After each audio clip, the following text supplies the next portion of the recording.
Hello, everybody, and welcome to yet another episode of Out in the Woods. It's me, your friendly neighborhood host, Jacob. We had a great Halloween weekend. We're back. We're not as hungover as we were, and we're ready to finish out this roller coaster of a year. We got 2 months left. Come on, I believe we can all make it. But anyway, here we are back out in the woods, and I have yet another fantastic guest to talk to this week. Everybody, welcome Johnathan Clouser to the show. How are you doing, Johnathan? I'm doing all right. Thank you. Fantastic, fantastic. So go ahead and introduce yourself. Where do you live and what do you do? All right. I'm Johnathan Clouser. I'm an actor, writer, and content creator. Right now, I'm in Los Angeles. I've been here since 2019, but before that, I was in North Carolina for 6 years and a couple other places before that. So Yeah, I was gonna say the working title for this episode is I've been everywhere. So based on your bio, you've kind of been down south, out west, over in the east. I feel like yeah. you definitely have a very wide-ranging perspective and point of view.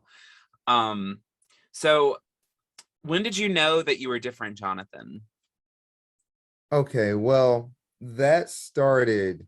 Well, when you say different, I mean that started when I was very young. But if you're talking about it just in terms of my attraction to other men, I first realized that when I was about 13 years old.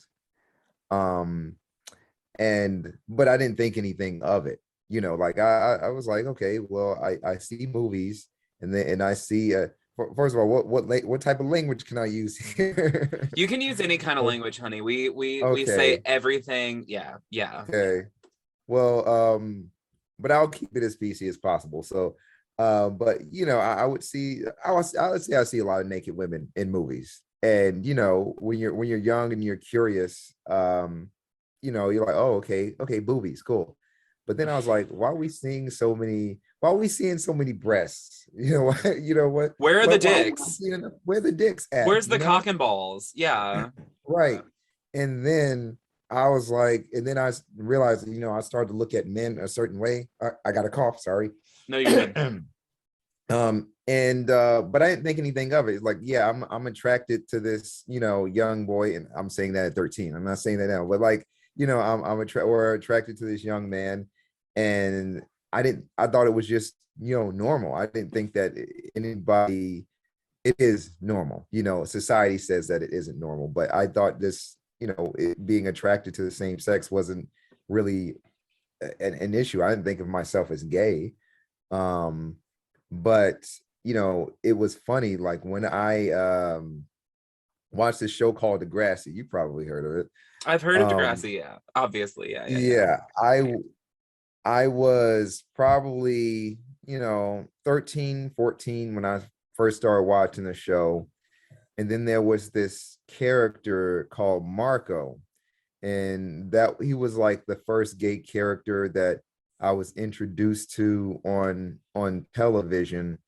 I might have seen Queer as Folk first, but Hmm. that's the first one I got Yeah. to, follow his story. And I saw his struggle, and I already knew that gay people were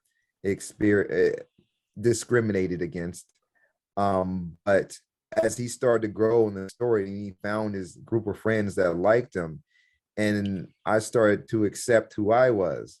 Now, or more of like realize it. Now, at the time, there was a bit of confusion because I initially identified as bi, and I Hmm. identify as just queer now, Hmm. but I identified as bi because I'm like, and I'm thinking this, I'm already thinking the future. So, hey, I'll have sex with men, but I'll have relationships with women. I'm gonna have sex with men on the side. And I'm already planning things out, like 13, 14.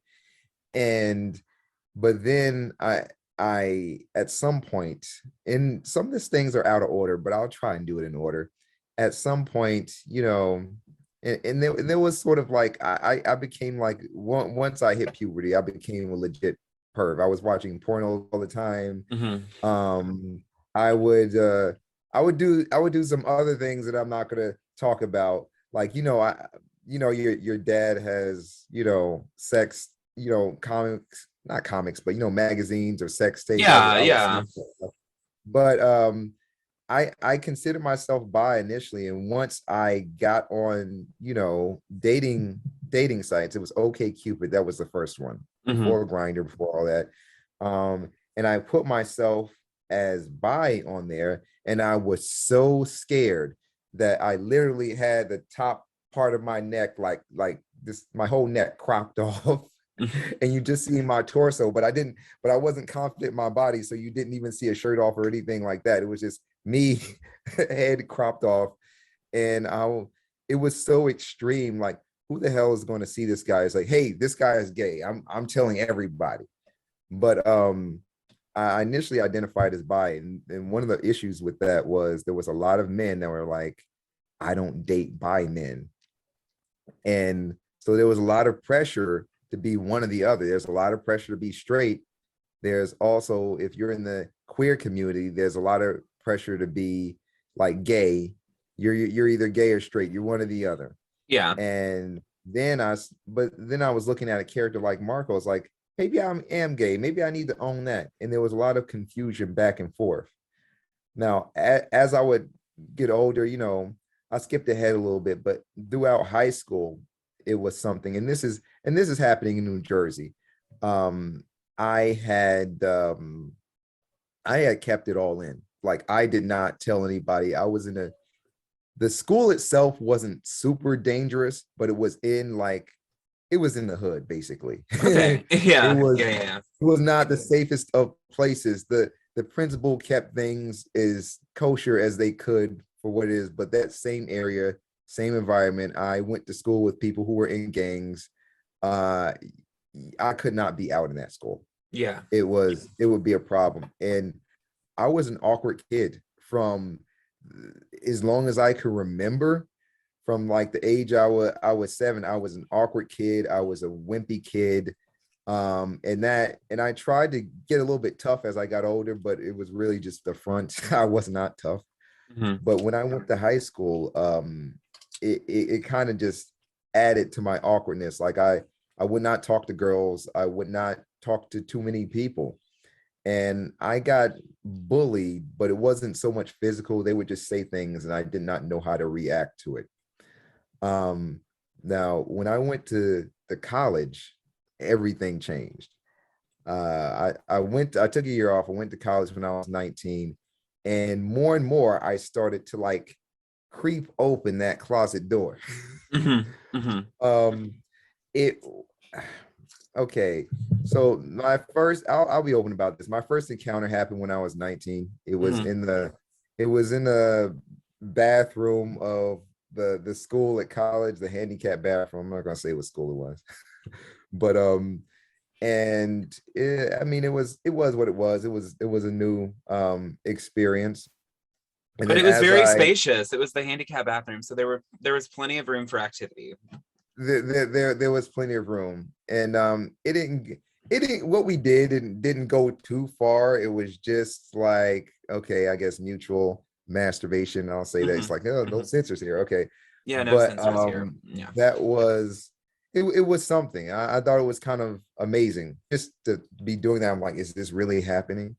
But I was very awkward, and as I was taught when I was older, it was like, be a man, be this, do that. There was that toxic masculinity that was there for me. I wasn't a mean person, I never was, but certain views that I had, certain ways that I would talk were indicative of somebody who was like sexist, misogynist, or homophobic. Well, I was gonna say, can I ask a quick question? Yeah. Kind of in the same realm, what was your experience growing up and figuring yourself out sexually as a person of color? Oh, okay. So a lot of people don't know this about the Black community. I mean, more or less anybody that's not in the Black community. We are church going people, Not to say that a lot of us are hyper religious or anything like that, but we are church going people. God is good. God is this.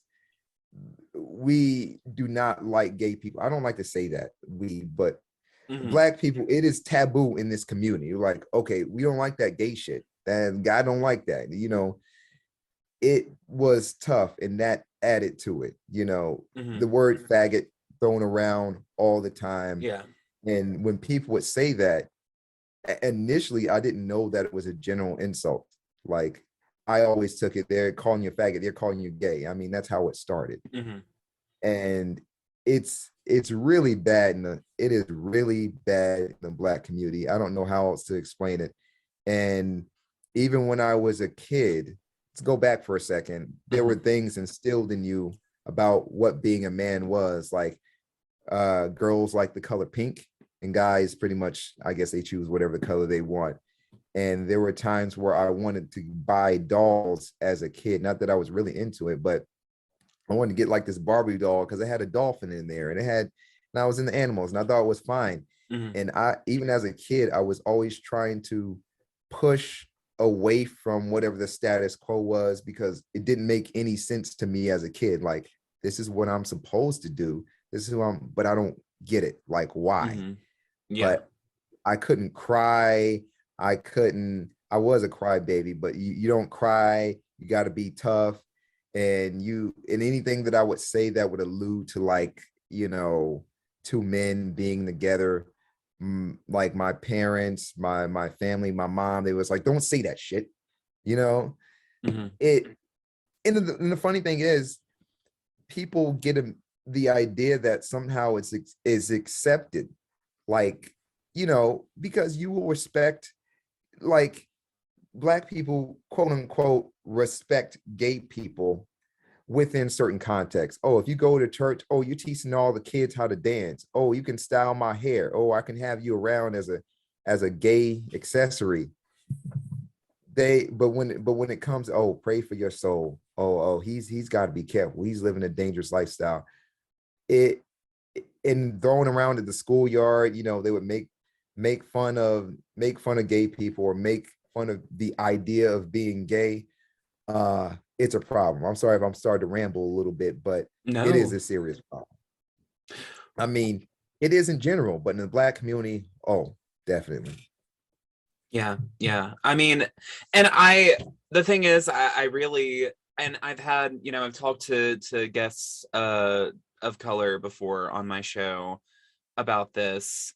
And I think a lot of that is it's been instilled on the Black community by racist and homophobic white people. I mean, who gave Black people a religion like Christianity to kind of keep, religion is an opiate of the masses, you know what I mean? And who gave that to them? Who instilled that on them and instilled these kinds of morals and everything like that onto them?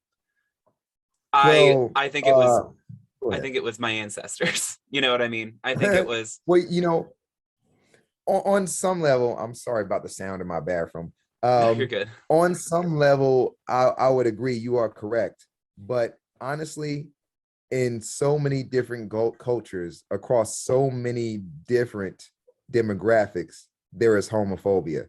Yeah. That is not, it may have been put on certain cultures by the white man, for Hmm. example, Yeah. but there's also some of that developed within different cultures and different demographics, because gay people, queer people, trans people, even before they knew they were trans, have always been around, and there have always been Hmm. people to oppress them. So we Hmm. can't give white racists and homophobes credit for everything. Yeah.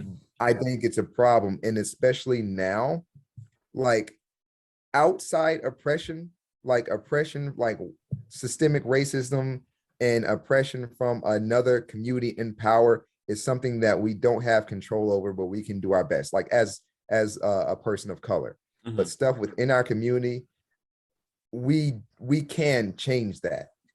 And I won't, I mean, there are places, if we're just talking about America, homophobia and transphobia is bad, but you go to other countries and you can't walk down the street, sometimes you'll get stoned to death. So I don't know. On some level, yeah, I agree with you, but also I think a lot of that we do ourselves as well. Absolutely. Absolutely. So, to kind of hone in on you, Jonathan. Yeah, So, you were born in Texas and you were yeah. raised there for the first 7 years of your life. How did you end up in New Jersey?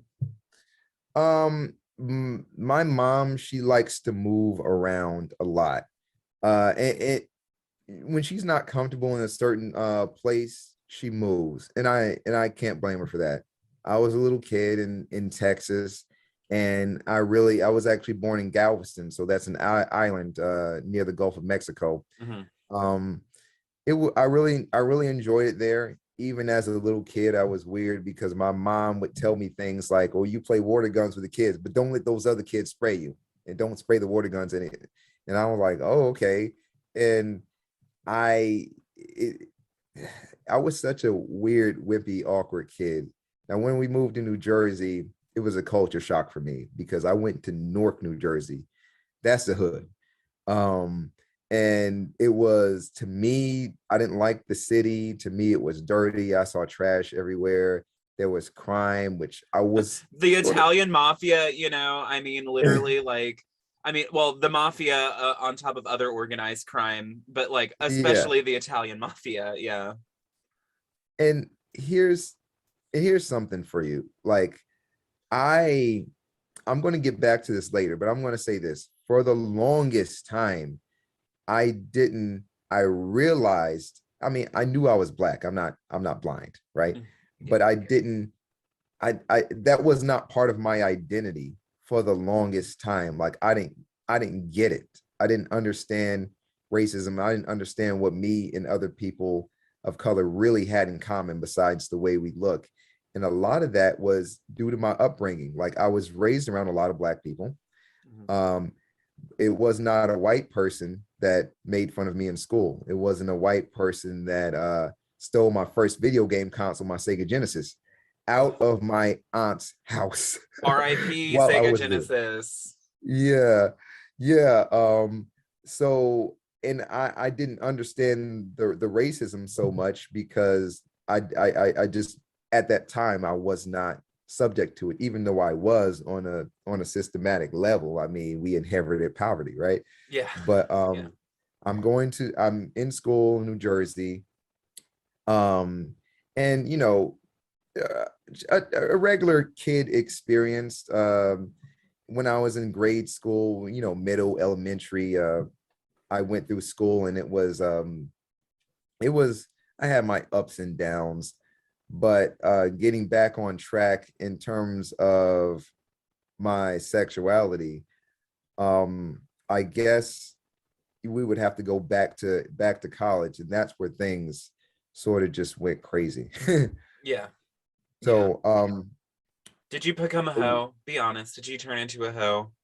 yes, I turned into a hoe, and my first encounter, at the first encounter that I had when I was 19, but I think the second one happened when I was 22 or 23, but it was this website called like findmen.com. Hmm. How shady is that? And I Sounds like met a lot someone of there. viruses. I did get a lot of viruses. But I met someone there. It's someone that he was this, he was this twink. He was this someone to me in my mind that would never give me the time of day. And I don't know why he was interested in me, but he was. Um, and he was coming from Pennsylvania, so like an hour and some change out. And he met me in the park and we kissed, and then we had oral. we Yeah. we hooked up there, and it was that was actually my first kiss. Hmm. um and then we parted ways, but we actually hooked up one other time, and I didn't get what was going on here, so it was casual, and I Uh-huh. got super attached really quick, and the person got like super creepy vibes, and he like didn't return my messages, and he was just like, dude, and I caught up with him a couple times, and he was like, look, I can't do this anymore. So I didn't get that what it meant to really just be like fucked and chucked. um Yeah. Yeah. Yeah. So, but after that, you know, I started hooking up with a few people from college, and then I discovered Adam for Adam, Mhm. that app, and then eventually Grinder, and I started hooking up with a bunch of people. And it's bizarre when I look at it now, because it's like I I was always almost finding some type of stasis in my struggle of sexuality. Like the Uh-huh. stasis was I wasn't that open, and then I was just fucking guys for a while. And I did come out at 22. I came out uh to my mom at 22. That was probably the hardest thing that I ever had to do. I don't know, because the question throughout my entire life, my mom has asked me, like, "Are you gay?" And sometimes she asked me that before I even hit puberty, just based Mhm. on how I would act. Mhm. And I'm like, no. But then after a while, I was saying no, but I knew the answer was yes. Yeah, yeah. And when they tried to get me into church and get me, once you get to a certain age, they want you. I guess it's uncomfortable for you not to be with a girlfriend or Yeah. something like that. Yeah. So uh once they started pushing like me to get into a relationship or something, I realized that something had to change. And I eventually one day I told my mom. It was very difficult for me to get these words out, but I told my mom that I was gay, and she cried.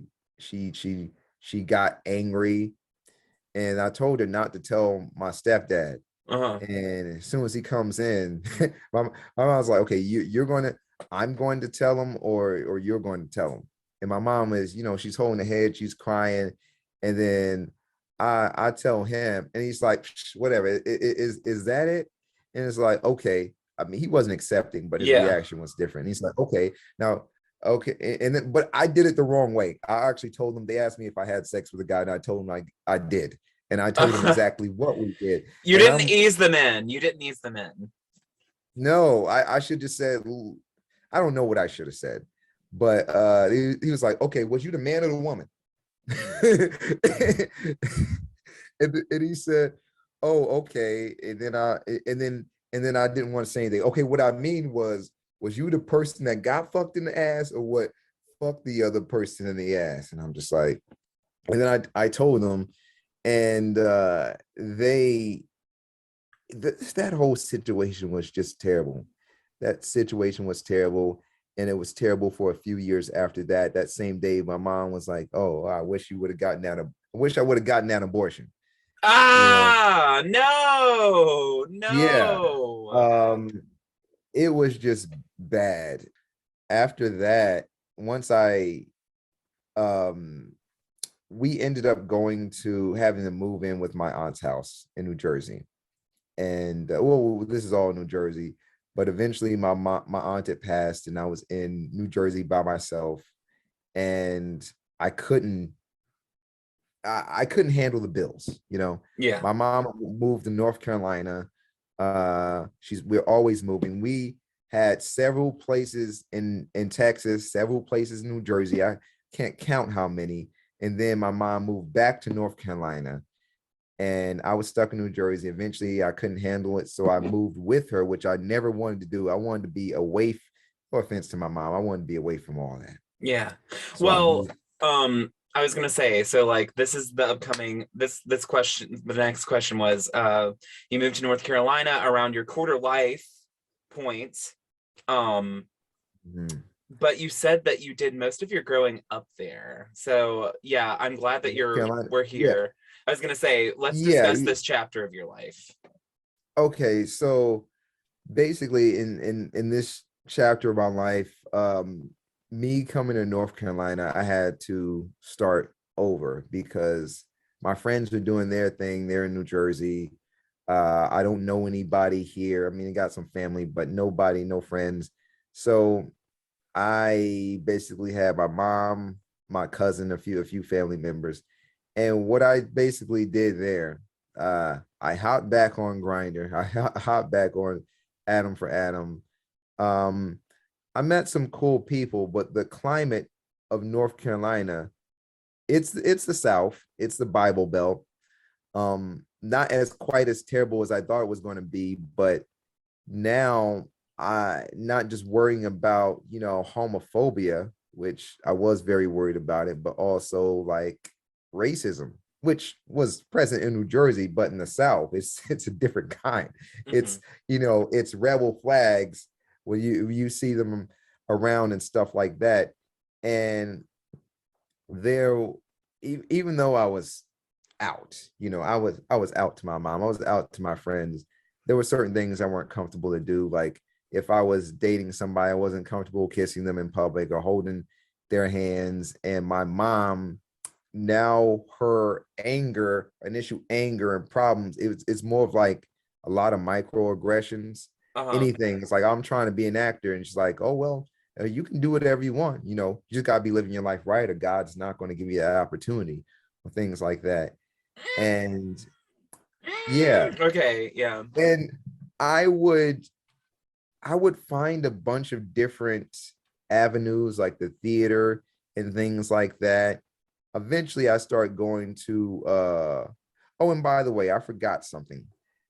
Before I came to North Carolina, I knew about the Black Lives Matter thing because that happened, I think, in 2013, 2014, when it Mm-hmm. started. Mm-hmm. That didn't initially resonate with me, like, at all, at that time, because I was like, well, what about gay people? Because Black people are talking about how bad they're oppressed, and they're also oppressing another marginalized group, if they're straight. So I'm just like, I didn't see it. And then I'm and it's like, okay, but all lives matter. And then I seen somebody respond to all lives matter and, and make them all look stupid. I'm like, maybe I'm not an all lives matter person, but I'm just like, I felt like I was outsider in my own community. Yeah. So it didn't resonate at the time. So moving back to North Carolina, um, I guess the growing point for me, which is surprising, is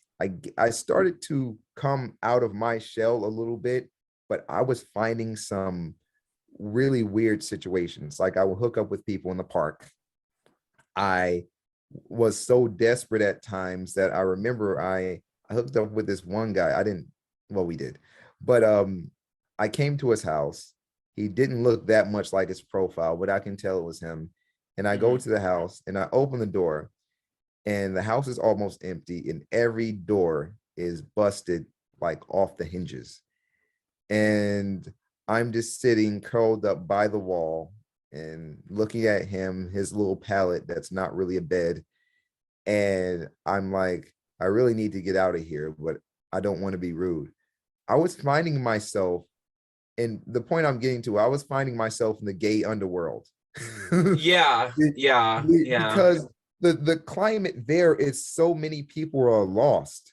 Like they've decided that they're going to either be in the closet and stay there and find sex or companionship in the darkest of places. And I'm not shaming anybody for what they do, but the thing that people don't know about, like queer people, sometimes they go off somewhere and they don't tell people what they were going, and you don't know who they were with. And I was in that same boat. And if something happens to them, nobody knows. Yeah. It was really a dark period. Now, I was working at one of the I'm not going to say where I was working. I was working at a restaurant, and I was sort of dating some guy. Mm-hmm. I get out of work early. Now, normally I get out around 8 o'clock at the latest or something like that. But I got out around 5 because it was a slow day. Yeah. I didn't feel the need to tell my mom that she doesn't need to pick me up Mm. because I'm going to go on the date with this guy. So I'm out for a while, and she knows that when I call her and tell her I'm getting off, she can come and get me. But I didn't call her, and I didn't think she would. We out on a date, Yeah. and we had fun. And then he gets a call, gets a call from the phone. It's like, do you know a number that's da da da? And I'm like, oh shit, My mom has his number. How the fuck did she get his number? We're on a family plan. She came to my job. She asked where I was. People were saying that I got out at 5 o'clock. My mom's ready to call the police. And she was blasted at me after I told her, that I was Yeah. fine. All because, and I had came, and this is after I had come out to my mom, all because I didn't want her to know that I was dating a guy, even though I'd already came out to her Yeah. and I'm a fucking grown man. And it's just fucking terrible. When I was in my at my dorm Uh-huh. at FSU, I actually had gay roommates at one point, and I said, "Hey, do you?" Is a gay guy, and he had his boyfriend with him sometimes. Hey, do you mind? Like sometimes my mom needs to like come here sometimes and check on me. Do you mind like not doing that stuff while I'm here? Which is fucking ridiculous. And they're like, no, like we're grown, you're grown, your mom already knows you're gay, so why would Yeah. I was really enforcing, not enforcing, but really just pushing this type of mindset that's been oppressing gay people for the longest time. Yeah. And yeah, the me and my experiences in the South, and so many people are used to the way things are. The they feel that they're not oppressed in any way, that they're okay because they're used to whatever the status quo is. Like, I'm gay, I'm not ashamed of it. If they know, they know. I'm not telling anybody. Okay, great. But I'm not going to hold the hands in public because I mean, that's just not my thing. Or I don't want to have any, I don't want to get mad and cause an issue. Or Right. I'm Well, not. it's like I'm gay, but I'm not one of those faggots, shaking their ass at a Yes, pride parade. You know what yes, I mean? I'm yes. not going to dress in drag and go out and be, all out and about. Yeah, yeah. And although I wouldn't say these things, I I would either think them or they would be unconsciously like, motivating my actions. Mhm. And it was a problem. And even when I had a boyfriend at the time, he would get mad when I didn't want to hold his hand or kiss in public. Eventually I kind of did bend to that a little bit, but then come to find out there's certain people he didn't come out to and wanted to keep it from. I'm like, you motherfucker, what which is it that you want me to be open when I'm not ready, when in a place and time where it's convenient to you, but then Yeah. you have your issues. Yeah. you know the whole culture of the South is just different. But why I say that was where the most growing happened is because I did find people that cared and looked out for me within the community. I did find a few safe spaces, and I was at that time I was willing to sort of start to accept who I was as a Black person as well, because I have both those identities. When I went to at Federal State University was an HBCU. Uh-huh. Before I went there, I had issues with my own people. I had issues with the homophobia. I had issues with, I was like, why Black people, you know, why Black people hurting each other, killing each other, why doing this? And I had so much of a negative uh, perspective of my own people, but it had nothing to do with them being Black. It was the fact that I was in addition franchised areas with low poverty and a lot of desperate people that would be desperate regardless of what color that they are. And I found sort of like a type of kinship with, I found people that I like and look up to at that school, or at least see eye to eye on the aspect of just being like who they are as Black, as people of color. Mhm. um Now, one good thing happened when I was in North Carolina. Two major things. One, my mom finally accepted uh who I was. When I say accepted, I don't think she still likes it, but Yeah. the and when I brought my boyfriend over, I told her about it, and she's like, okay, well, you got two twin beds there. Why don't you put them together to make one? I'm like, okay, that is a good idea. Also, I met I had a friend at FSU, in the writing center. He's a very he is a very cool person. He helped me sort of un the toxic masculinity and just misogyny, and not that I consider myself a misogynist, but in these conservative or just these non these negative views I have about Yeah. things, or just idea of what I should and shouldn't be, or what people should and shouldn't be. You've been conditioned. Yes, being conditioned. Some of that stuff he would call me out on. He's like, look, I think you're very bright. I think you're a very creative person. You've got to stop doing this or saying this. And he started showing me a different perspective. He is probably one of the smartest people I know. And he helped me also find my identity as queer, because at first I identified as bi, but that was only so that I could give myself an out. It's like, oh yeah, It's the I'll fuck ripcord. guys. Yeah. It's And then like, I once again, I'm identified as, gay, but like I like women. So like, like yeah, I'm still kind of normal. yeah, right. And then at one point I identified as gay, but I only identified as gay because people wanted me to be one or the other, and I was leaning more towards that. And he's like, why don't you just call yourself queer? If you have some attraction to cis women, that or any women, that's fine. If you are attracted to guys, if you don't want any type of label, if you don't feel that you're, just say you're queer. And I'm like, okay, yeah, I don't feel like I've been indulging straight people too much. I explain, okay, why it's not wrong to be gay, or why I'm this way and they want to see me this way. I just identify as queer, and I'm not wanting to play court jester. My thoughts are all over the place. So I hope the Yeah, viewers, the no. listeners can keep up. But like, I've been indulging straight people for like the longest time. If I go in a group and I say I'm gay or I say I'm queer, um, they'll be like, oh yeah, that's John. He's totally cool and he's totally gay. And I it's like I'm making these jokes to let him know that I'm cool with it in my own fucking straight cis way. Yeah, Like, yeah. and I would just kind of like uncomfortably laugh or see, oh, maybe I can level things out by making a joke back.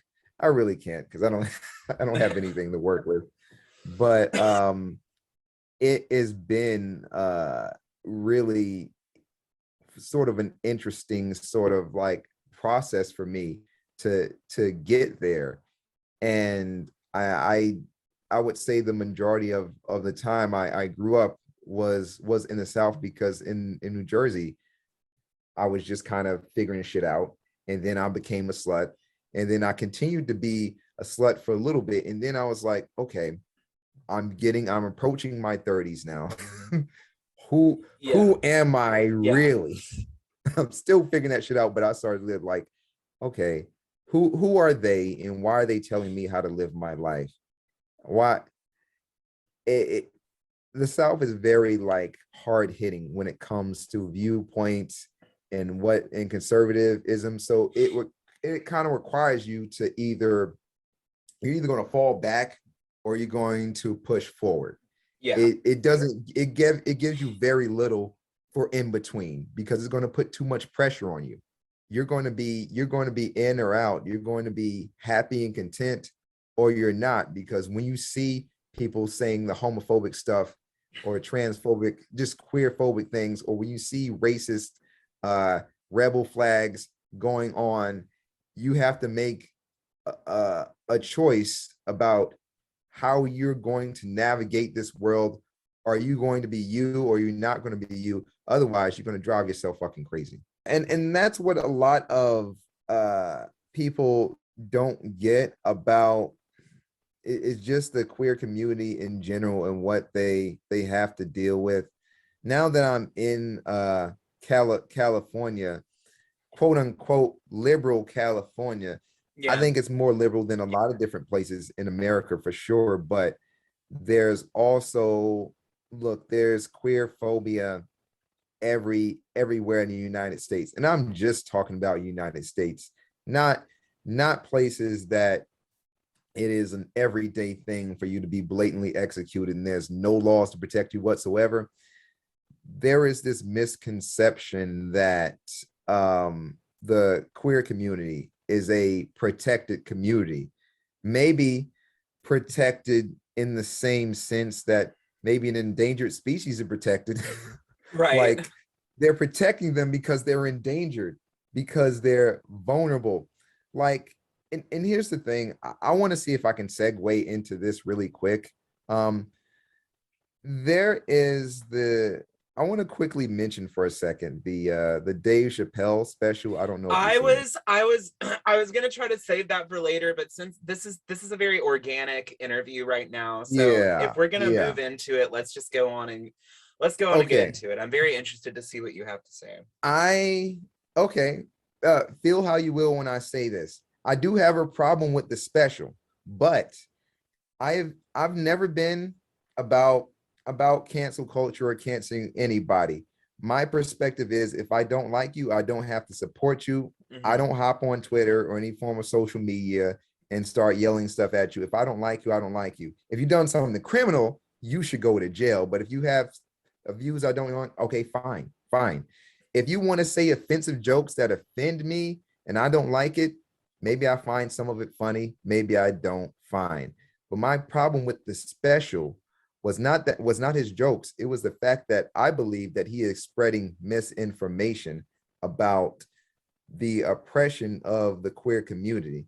Now, me, there's my experience has been there is nothing, no aspect of my demographic that has been giving me more anxiety and fear and trauma than being a queer man. I'm not saying it's worse. I'm not saying it's better. I'm not saying it's worse to be queer. I'm not saying it's better, but Mm-hmm. I am saying like that in my experience, being queer has made my life a lot harder rather than being black. And I'm not saying that that is the overall truth, but that's what it is. And people are like, Yeah. okay, this is what a lot of people say. Straight comedians or straight people, black people, or queer, trans black people, people of color are saying that, well, yeah, I can choose to hide, my gayness or my transness, whatever the case may be, but I Yeah. can't hide the color of my skin. And that is a very good point. But in my experience, being able to hide who I was didn't make things easier. It made it harder. I had an internal conflict. If I was out loud and proud in the places that I grew up and I've been through, I mean, I could get my head bashed in. So I kept it in. And that drove me crazy. I didn't know what to do.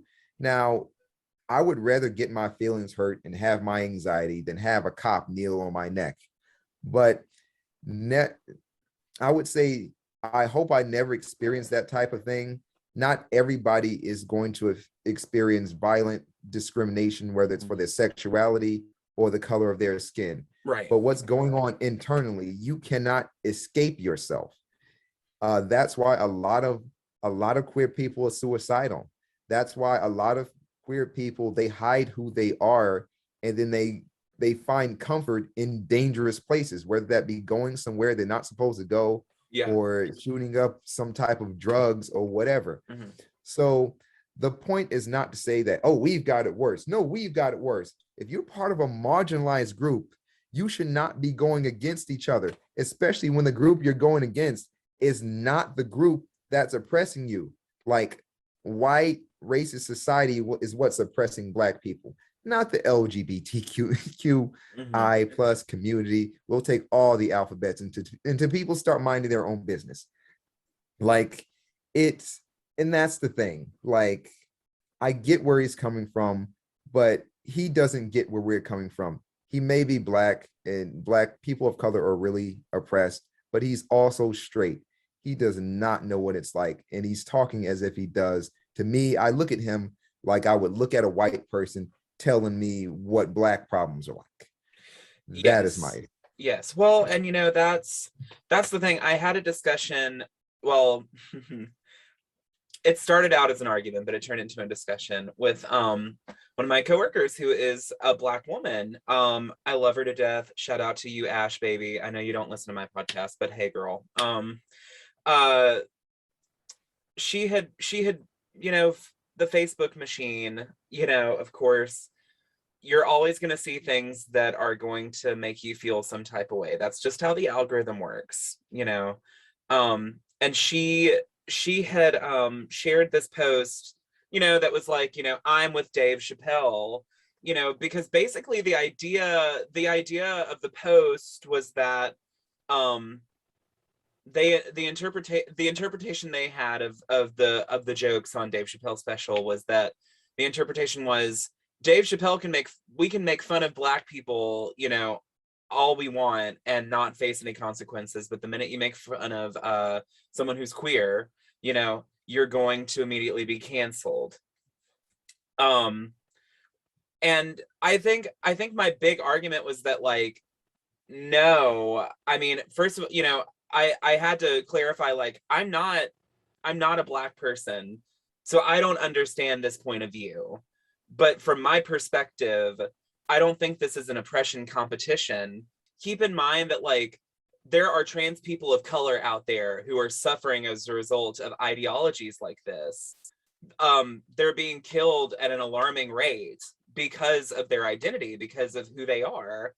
And once again, it's not a comparison. It's just like, whether he knows it or not, what he's saying is harmful. What he's saying is harmful down the road, because yeah. someone who's not of sound body and mind may hear that and be like, yeah, fuck trans people. Like, like, if the idea is that, like, you can make fun of queer people, or you can make fun of Black people, but you can't make fun of queer people, someone may hear that and be like, yeah, fuck queer people. Like, they think they're so Also, oppressed, like, like. also Dave Chappelle is Black. Like, I'm not saying white people don't make fun of Black people. The examples that he used, he is a Black person saying this. It's not him coming from the position of power. That's, you can make fun of yourself. Right. And okay, continue. I'll cut you off. No, but that's the thing. You're right. He is. I didn't bring that up because, once again, I don't. Yeah, I It's get it. like it's like diffusing about, like, once again, it turned into a discussion. Basically, she was like, "This is how we feel."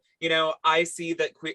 She basically was like, "I see that queer people are oppressed just like Black people are," but from her perspective, and she said from our perspective, queer people are getting the attention and the rights and the justice that Black people are still yearning for after all this time. And that that honestly made me take a step back, because you know I mean, I once again, like, I don't have the perspective of a Black person, but, like, okay, yeah, like, I can kind of see that.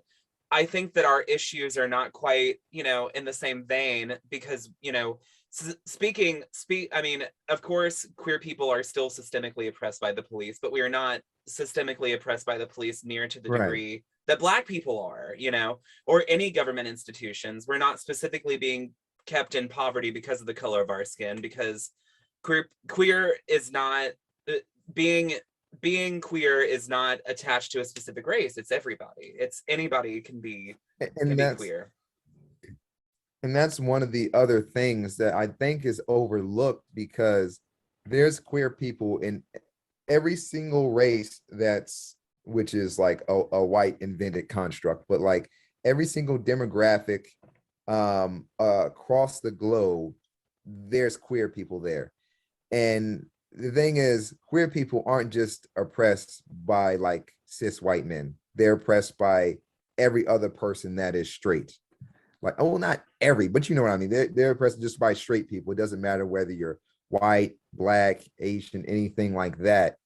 And again, it's not a contest, but don't go belittling someone else's, struggle. And I don't even understand why queer people needed to come up in that conversation.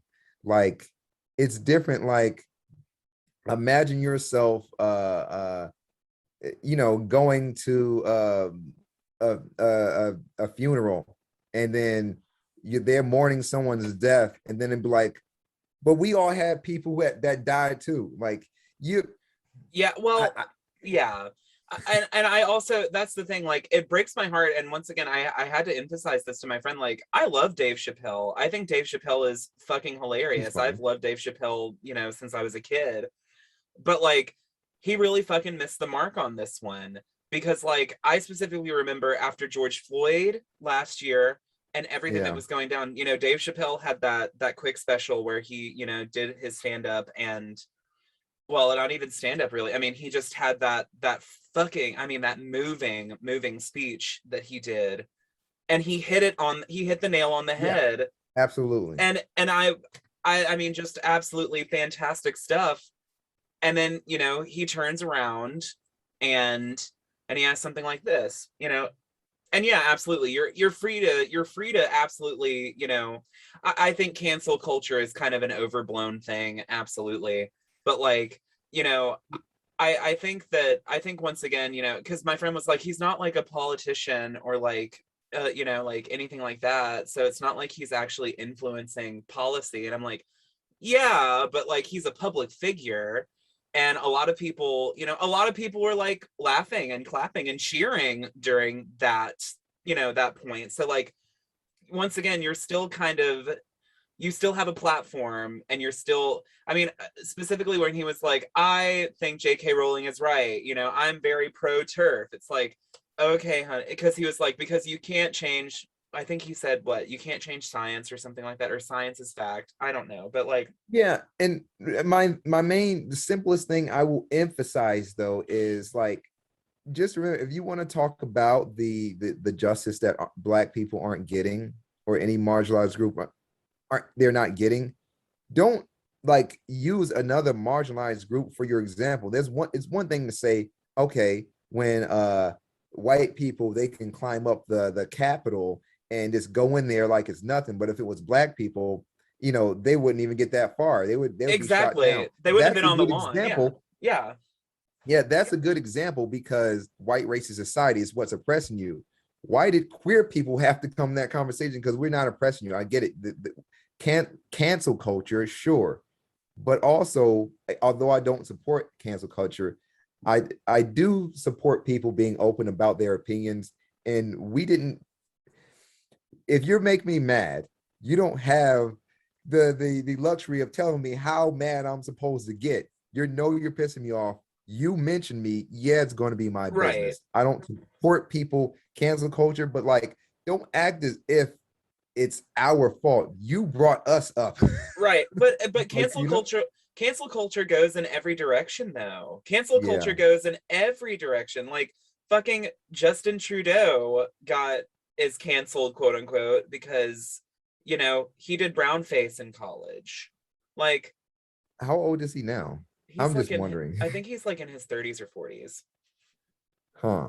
But that's the but Uh, I I I'm just I did saying hear about that. that my thing is like cancel culture. I think I personally believe cancel culture is overblown nonsense, Hmm. because Dave Chappelle's still going to make his money at the end of the day. J.K. Rowling is Oh, still making her absolutely. fucking money at the end of the day. Justin Trudeau is still the prime minister of Canada. Donald Trump was still president for 4 fucking years. Like, I mean, Yeah. you can make it's just it's literally just internet culture. People are mad at somebody for a week or two, and then they move on to the next thing that they're outraged about. Yeah. And and and to stand, I think that's the big thing in American comedy specifically right now. And here we go, we're kind of getting off topic, but you've got me on my soapbox now, so like we oh, can take go, we go. can we can zoom out for a second. And you live in LA, which is just a completely different kind of culture as far as like just people in general. I hear that like a lot of people in LA just like, I don't know what your experience is, but I hear it's very dog eat dog in LA. Like a It lot of people are very out for themselves. oh, we could talk about people are very out for themselves. And obviously, you got this is Hollywood. Yeah. A lot of people are trying to sell you something. They want you to be on your Instagram. They want you. It's very much, since it's very much about being in the face of the people, regardless of what type of art you follow. People, I hate to sound cliche, but there's a lot of fake people, and Yes. there's a lot of people that want to use other people as a platform for their success. Not Yeah. unlike other places, but in here you have more of an outlet for it because it's LA. You know, Right. you'll benefit more from it. And I feel, even though in LA as a whole, it's not super safe, but in terms of my sexuality, I've gotten super comfortable. And a lot of people being with this place, being the liberal place that it is, and it's like, I wouldn't say that it's the face of America, but in some way, it doesn't represent America as a whole. But like, what's in the news, like celebrities, um, politicians, anything that has to go through this medium of entertainment. That's Yes. what Hollywood is. And a lot of people forget that the rest of the world is not accepting of a lot of different things. And Hollywood does not want anything that is going to put them in a bad favor. So like, oh, it may seem like, oh, at one point maybe they love queer people, or maybe they love people of color, or maybe they're on top of people who are doing injustice. Hollywood is more of an ideal lens, and it's less than ideal because it's white It as fuck. well it is, but also it's all about the money. I mean, Disney Yeah. as a corporation can, talk big game about how inclusive they are and everything. However, they work directly with China a lot, and they bend and edit a lot of their movies specifically for Chinese audiences so that they can get that Mm, good, like, huge yeah. population of China money, even though there are Uyghur Muslims in death camps in China, even though like there's injustice, all across China, but they don't mention that. Like the star of Mulan, of the remake of Mulan, is very pro Chinese police totalitarianism, Yeah. Yeah. and I've heard it's about that. and that's the thing. Disney is not going to say anything. I mean, they may sweep her under the rug, but they're not going to say anything, because money. Um, and that's the thing. It's just like everything else. You can call out Disney for this, and you can say we're going to cancel Disney, Yeah. but it's Disney. You're literally, I mean, No. I'm sorry, Starseed 69, on Twitter, but like, you're Starseed 69 on Twitter. You're getting mad, and you're, talking about canceling, and you can start this hashtag. It's going to be big for a month, and then like it's just like James Gunn, he's directing not only the last Suicide Squad movie, but he's getting to direct Guardians 3 because he got canceled, remember, a couple of years ago, because they found out about like this really creepy, like pedo vibes, like Halloween party that he had Yeah. that was like a really bad joke, according to James Gunn. But Disney was like, okay, James Gunn, we can't do this with you. But then enough fans came out and were like, hey, we want him to do Guardians 3. Guess who's doing Guardians 3? Guess who still had a writing and directing career after he got supposedly canceled? I mean, honestly, it's just comedy. I don't know. Like, people, I don't know. I don't believe that cancel Hollywood. culture is real. I don't believe cancel culture is Right. real. I think it's just a microcosm of people who are completely disingenuous and worried about what's trending. You know what I mean? Yeah. Yeah. Much like Hollywood, they're worried about Mhm. what's trending, and they're all about the image. Right. That's what LA is. It's an image. Now, The reality is it can be dangerous. A lot of people in poverty. There's a lot of homeless people and people who are mental illnesses out on the mhm. streets with no outlet, no support. And we're still living the dream. We're still trying to live the dream. I was gonna Yeah. say, but also like, gay culture. You talked a little bit about gay culture in North Carolina, but like West Uh-huh. Hollywood gays, I hear they're bitches. Like, sorry if there are any West Hollywood gays listening to my show right now. Obviously, you're not a bitch if you're listening to my show because you obviously have great taste. But no, I mean, I really hear that WeHo gays are like super mean, super stuck up, super, I mean, just kind of like a microcosm of LA, just gay. You know what I mean? Well, I can I haven't gotten to experience too many of the West Hollywood gays. Any one of them that I talk to, it's probably over a grind or something, and of course they Mm-hmm. don't reply. Mm-hmm. But the culture, the culture here, initially when I came here before the pandemic, I opened up Grinder and I was like, holy shit, everybody looked so good.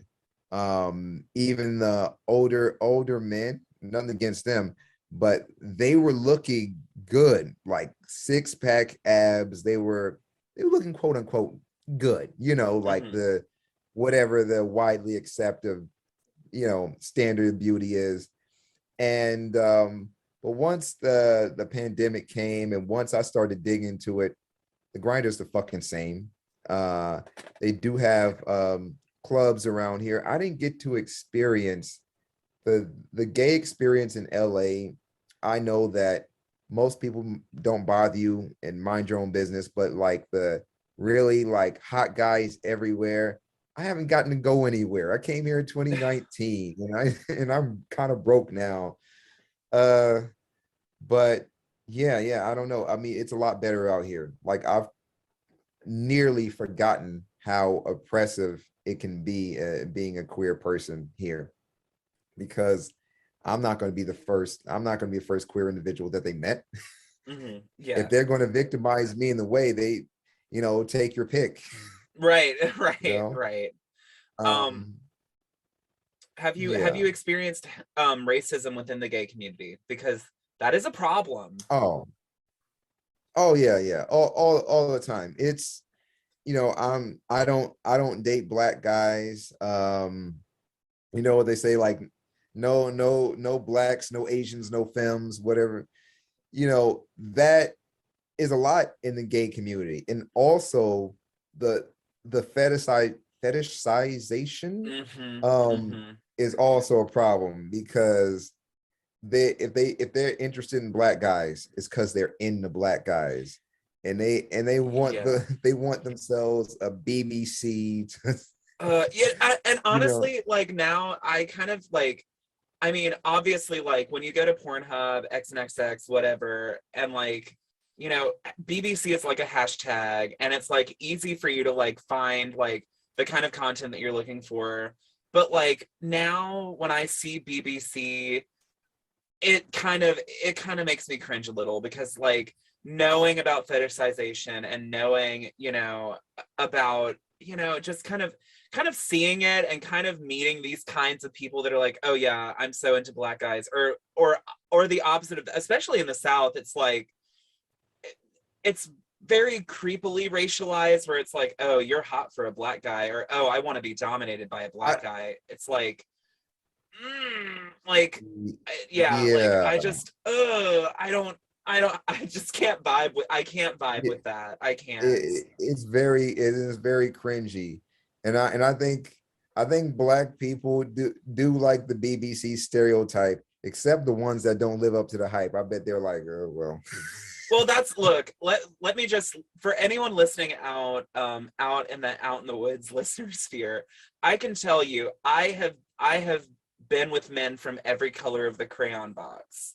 And you know, black men are just the same as every other race of men. I have seen black cocks that were very big, and I've seen black cocks that were not very big. So don't just look at every black man and be like, God, I bet he just like, I bet it's down to his knee. Like, honey, no, no.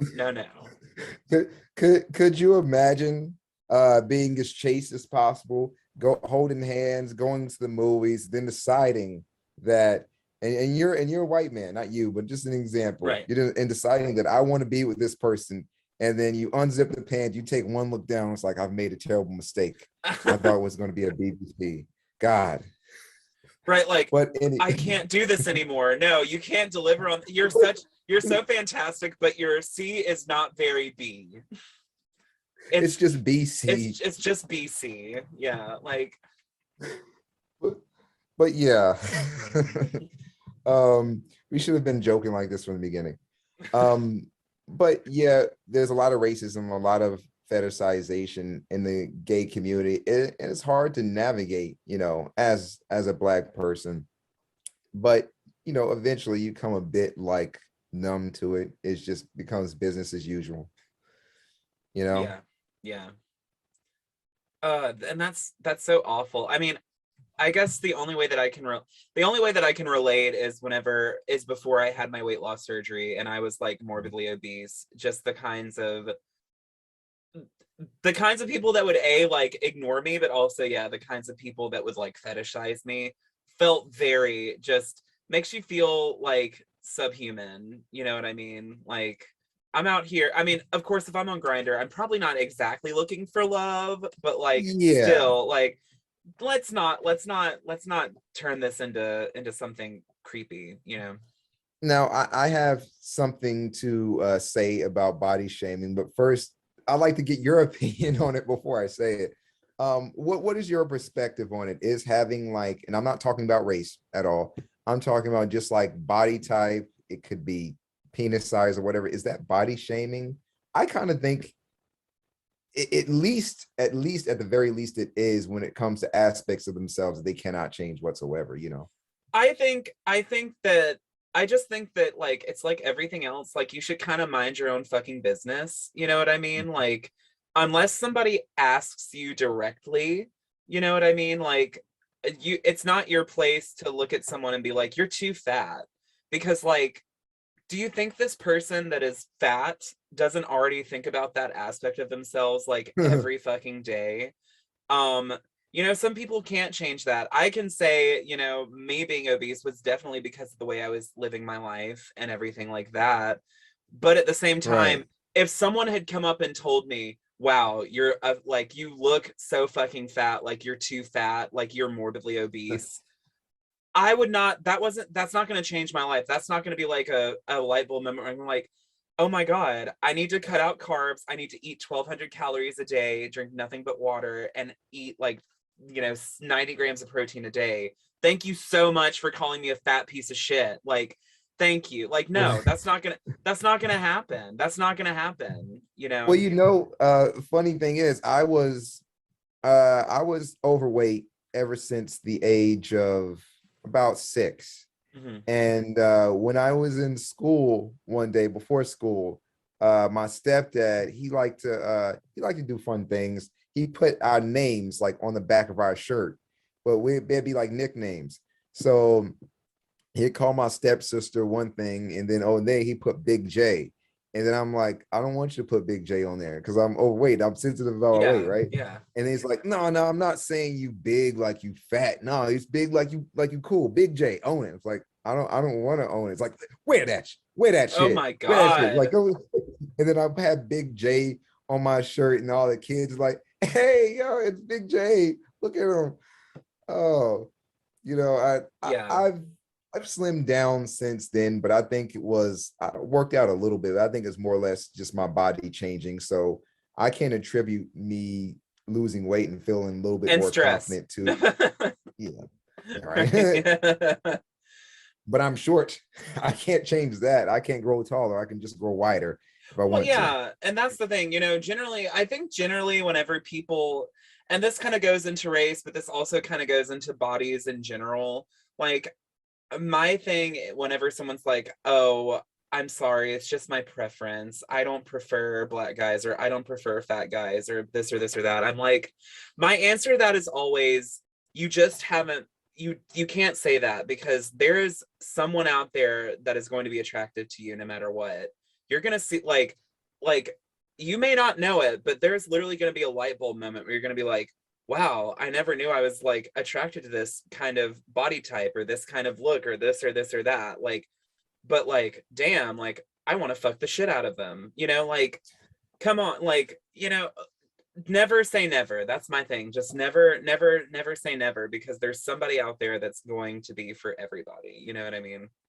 Yeah, yeah. Um, no, I was gonna say something else, but I'm not gonna. Now we're going down a rabbit hole of body. issues in the gay community and things like that. But yeah, yeah, never say never. Absolutely, never say never. If you could go back in time and give any words of comfort or wisdom to your childhood self, what would they be? I would say just be yourself and be open with who you are. It is easier said than done, but that would have saved me a lot of trauma and bad experiences. It would have curated a lot more trauma and bad experiences, but I felt like the holding that stuff in is like my insecurities, my anxiety, my paranoia, my stress over those years.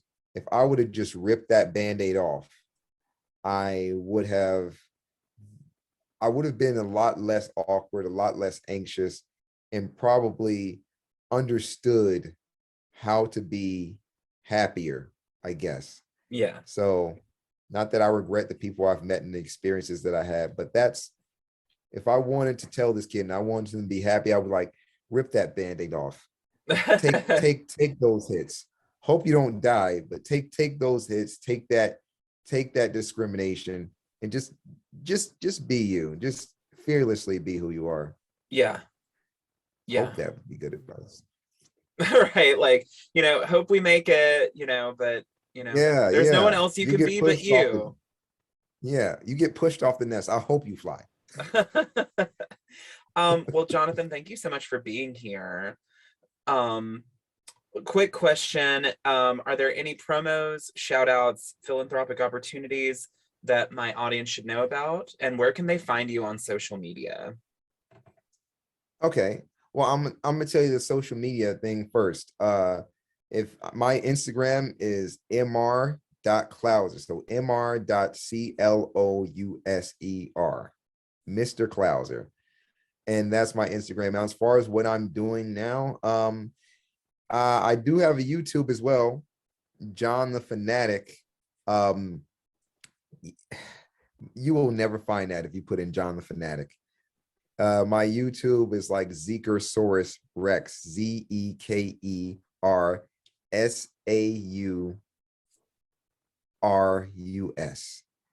Rex. I don't know if you're gonna figure that out, but Ooh, yeah. I have some videos up there. Now, one thing that I'm planning, and I can't give any links to this because I haven't done it yet. I am making a group here in North Hollywood for queer artists of color and allies to support as well. I haven't ironed out the structure of the group, but it's definitely going to happen. So if you are in North Hollywood, uh, be on the lookout for something like that, and it'll be hosted by Johnathan Clouser. Other than that, I'm just trying to do my thing, my acting, writing, and content creation, and trying to keep my sanity as well. God, I feel you on that one. I totally, totally fucking feel you on that one. Um, but Johnathan, it has been so great having you out here in these woods. It's been great picking your brain. Thank you so much for your patience. Halloween weekend came around. I didn't have time to send you all of the questions and talking points. But Oh, you've been fantastic. Yeah. thank you. Thank you for having me. I forgot to tell you all that when I was in New Jersey, I had my first relationship. I was about um, maybe 22 or 23, I think 23 at the time. And that relationship started all online. It was that shady site, findman.com. And I was talking to someone from China. This is a completely different person than the person that I hooked up with. Well, anyway, I just started talking to him, doing cam stuff, you know what I mean? But I didn't expect it to really go anywhere. So at some point, we, you know, we kind of Skyped a couple times, and I seen a status that said, seems like nobody cares about me. And then I told him I care. And I really didn't care all that much. Like I didn't wish anything bad on him, but I didn't really know this guy, but I felt guilty, so I said that I cared, and from there we just started talking back and forth all the time, and it was like clockwork. Now I'm gonna tell you where I messed up. Um, he uh, he started getting the idea that we were really close, and we were getting close, but he kind of wanted to be my boyfriend, and I wasn't interested in that because he was like several thousand miles away. So where I messed up is I said, I don't know what he said to get this response from me, but I said, what I would like to be in a relationship with you, but you're too far away. It just wouldn't work. Now I don't know why I said that, but I did. So we would keep talking and talking and getting closer. He was way more into me than I was into him, but he was a good-looking guy. I gave it a shot. So what happened is we would be talking on a regular basis, like daily, around the same time. And, we had to get a decent time because we lived in two different time zones. Well, one day he didn't message me. And it was like that for like a full day or something like that. And I'm like, I don't know what happened, but I started to get a little bit worried. One day I wake up and I'm ready to, go to college, go to school.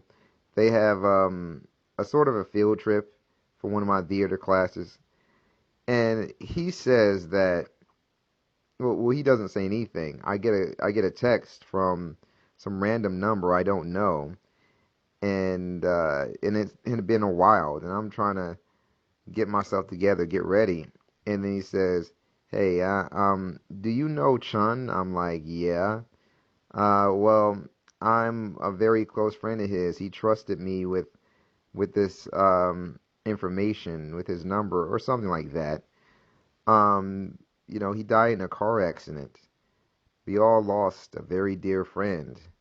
He said that he loved you with all his heart. Did you love him? And me not wanting to just say no, I said yeah. What else am I gonna say? I think the guy is dead. Well, one day, same day, I was broken down. I didn't want to go on the trip and all that stuff.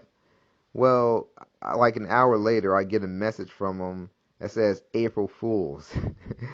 and, and I was so mad. I forgot it was even April. And not, I didn't forget it was April, but I forgot it was April Fool's Day. So I'm pissed, but I'm kind of mad for a little bit, but I forgave him way too quick.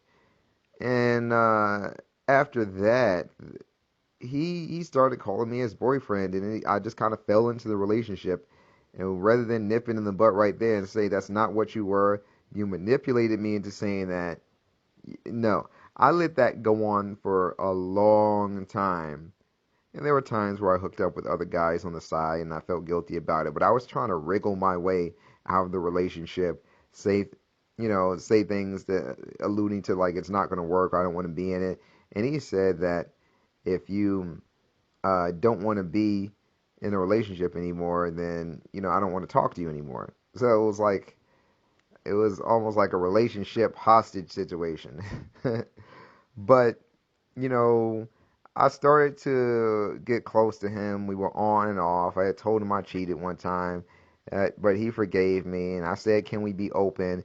And the whole thing, the whole relationship, it it lasted for like 6 or so years. I mean, that's including the time that we were off for a little bit, but like basically a relationship for like total of 6 years.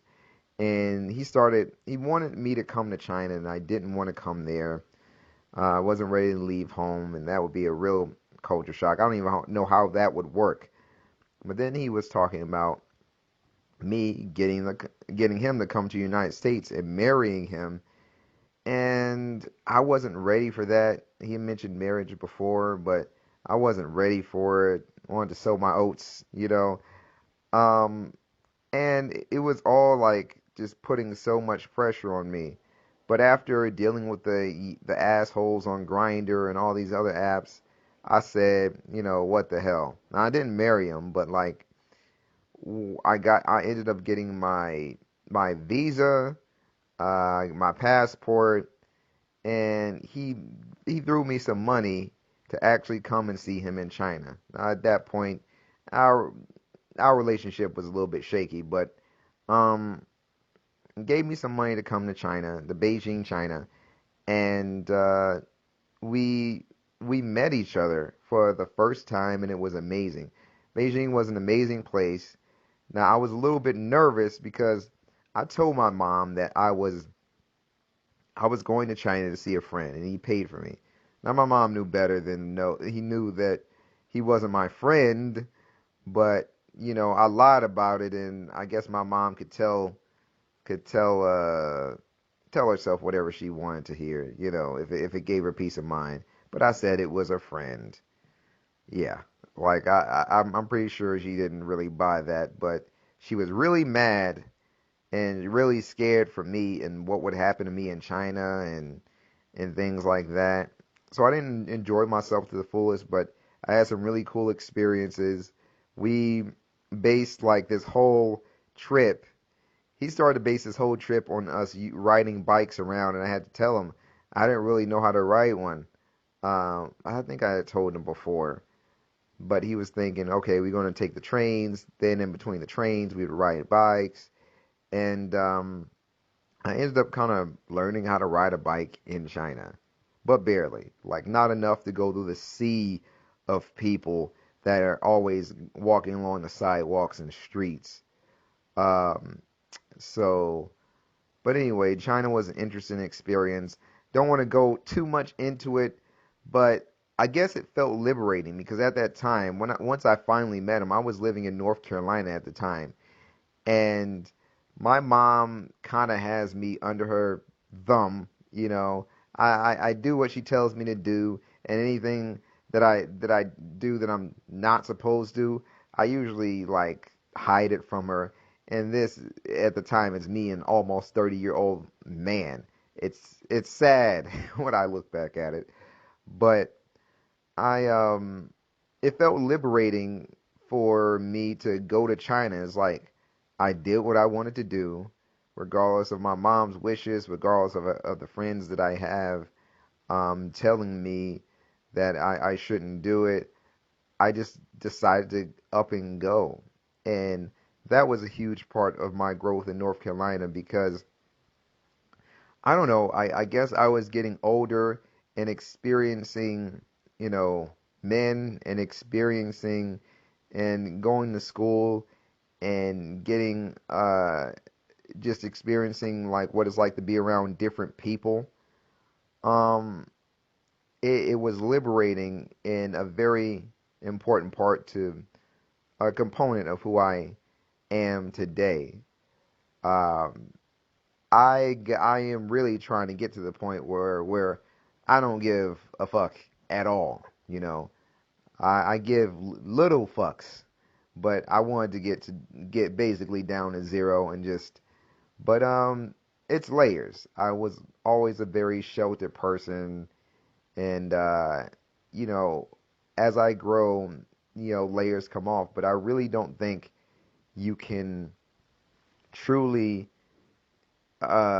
grow if you stay in the same place because you got the same people around, the same it's the same routine. Going to North Carolina changed me. Going to China changed me. And while I was in North Carolina, I felt that I grew a lot, and then it came to a point where I nearly capped out, and I needed change in order for many other aspects of my life to improve. So I just wanted to throw that bit in there. It's hard for me to cover everything in my life that I want to say in regards to my personal development and also just um, being comfortable with my sexuality and discovering it. But I'm glad you gave me this time and this extra time to really speak about this. And thank you.